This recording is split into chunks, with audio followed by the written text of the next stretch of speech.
special episode of The View, Medieval Europe, how we got to where we are today. Today we're going to discuss the trending topic of the fall of the Roman Empire. Let's start with some background information on geography. Well, Natalia, although Europe is considered its own continent, it is part of a larger mass of land known as Eurasia, with Europe on the western portion and Asia on the eastern portion. And the boundary that separates the two continents include the Ural Mountains, Ural River, Caucasus Mountains, and the Caspian, correct? Yes, that is correct.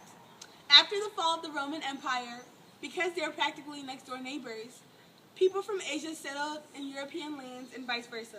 This introduced new cultural traditions to Europe and people already in the region. Correct me if I'm wrong, but didn't the natural boundaries, such as the ones between Asia and Europe, protect the people from invasion?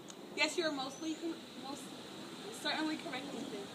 In areas where the geography of the land was open, people were more vulnerable to attacks. Also, large rivers in Europe provided people with a means of food and travel.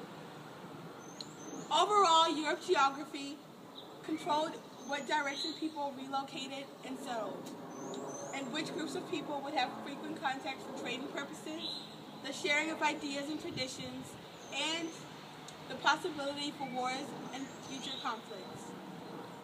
In terms of their culture and lifestyle, the traditional Germanic customs were replaced by those of the Romans, when common known language of Latin was split into Romance ones. Let's go check out a museum that reminds us much of the culture and lifestyle during medieval Europe.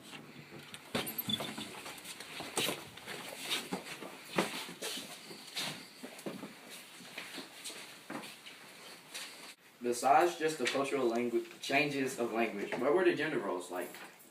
Did the people live egalitarian lifestyles? I want to classify all the people as living in the same lifestyle, but the peasant women did live a sort of egalitarian lifestyle. And the noble? Land-based alliances were often forced on noble women by consummation of marriage. Does that support your question well enough?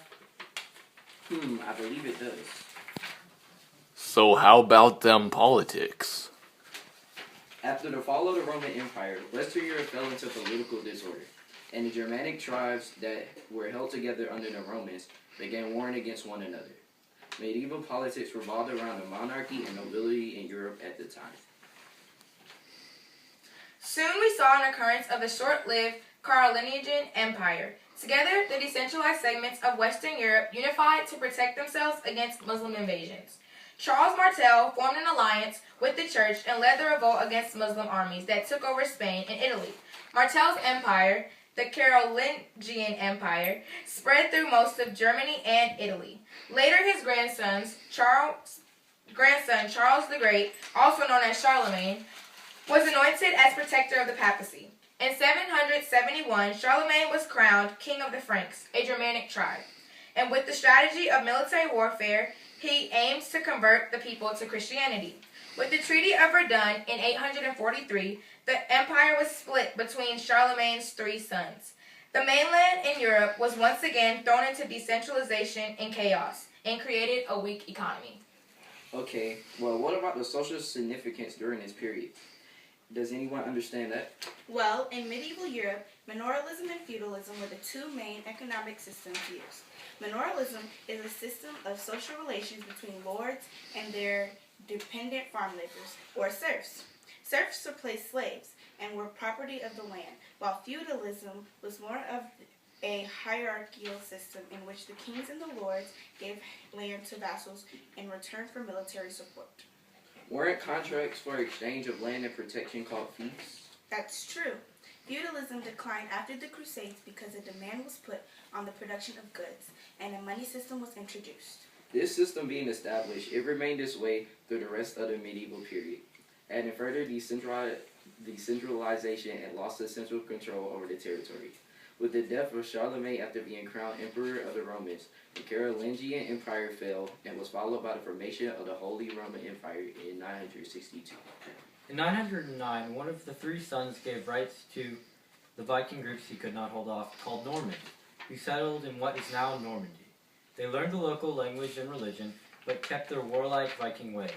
and joined with other Viking groups on their invasion of Britain, led by William the Conqueror, leader of the Normans. The Viking invaders took Britain from the Saxons in what is called the Norman Conquest, and has established the future English kingdom. William the Conqueror became the first effective king beginning around 1096. The Crusades sent large numbers of European troops and even children at one point into the Middle East in an attempt to retake the Holy Land from the Abbasid infidels, leading to an influx of short-lived Christian groups throughout the area. In the fourth and final crusade, ended up with the sacking of Constantinople, weakening the Byzantines and making them easy prey for the Ottoman invasion.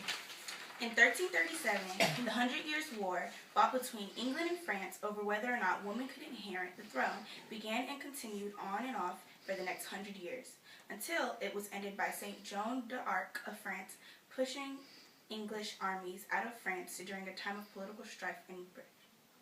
Aya, about Catholicism, can you elaborate on the way it was practiced throughout medieval Europe?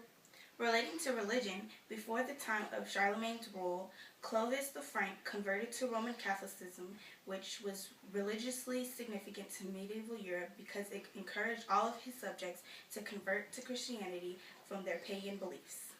Also, Augustine of Canterbury began to convert the Anglo-Saxons to Christianity, which made Anglo-Saxons convert to Christian beliefs. As said before, Christianity practiced by Roman Catholics in the West was centralized, and in the East, Orthodox Christianity was more localized. The political emperors were in control of both politics and the church. In addition to the collection of tithe, the church also accepted all kinds of gifts from individuals who wanted to have a certain place in heaven. Introducing our tech specialist, T Squared.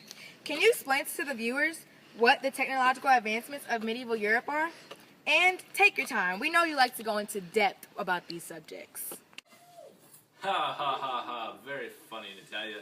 Well, the Middle Ages were not known for great amounts of technological advancement, although there was some, especially towards the late Middle Ages, where things started leading into the Renaissance. One such invention was the water wheel, which was a wheel put in a river. The moving water turns the wheel, allows you to power various large heavy machinery, such as in the early days millstones used to grind corn, and way in the future that will be the basis for the Industrial Revolution. Another such invention of this period, based on the Viking longship, was the cog ship, because it's a ship and it says cog. It is a flat-bottomed boat with a single mast. That wasn't me. Flat-bottomed, so it can go up rivers and other shallow areas to reach inland cities, used by the Vikings for their inland raiding, and later by traders so that they could trade to inland cities, which was good for them. The Middle Ages were uncertain times and highly decentralized, so it will not surprise you that with all the feudal lords constantly warring, the main advancements of the Middle Ages came through weaponry. Chainmail, which was later replaced by solid plates. The early mail is just a bunch of interlocking rings, and if you get stabbed, the blade goes through a ring and kills you, which is not good. So they get the earlier on the plate pieces all segmented, so it's easy to move in them. 100 Years' War started, and the knights began to meet their match. English peasants who trained to shoot longbows since they were 10 years old, and at mid ages they could pull a 100-pound bow. That is to say, pulling back on the string was the equivalent of lifting 100 pounds. This bow is lacking its string for the moment. That, combined with the very small, sharp tip, allowed for armor penetration from English longbows. The archers, being peasants, were deployed en masse, and they would unleash massive arrow storms.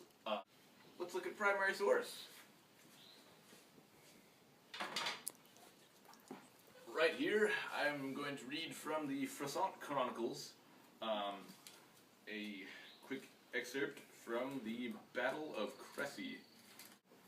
As King Philip came into the sight of the English, his blood began to boil, such was his hatred.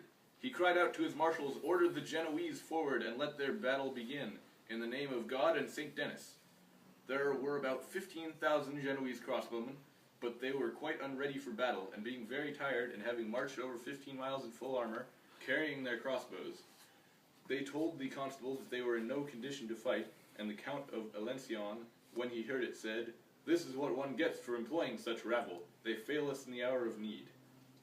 When the Genoese were in some kind of order and were ready to attack the English, they began to shout extremely loud in order to dismay the English, who, however, held their ground and paid no attention. The English archers took a pace forward. Hold on. A third time they shouted extremely loud, and advanced, aimed their crossbows, and began to shoot. The English archers then took a pace forward and let fly their arrows in such a unison that they were Tommy, that's enough of that. thick as snow. Let's get back to the rest of it. Oh my goodness, Ethan. Wow, okay.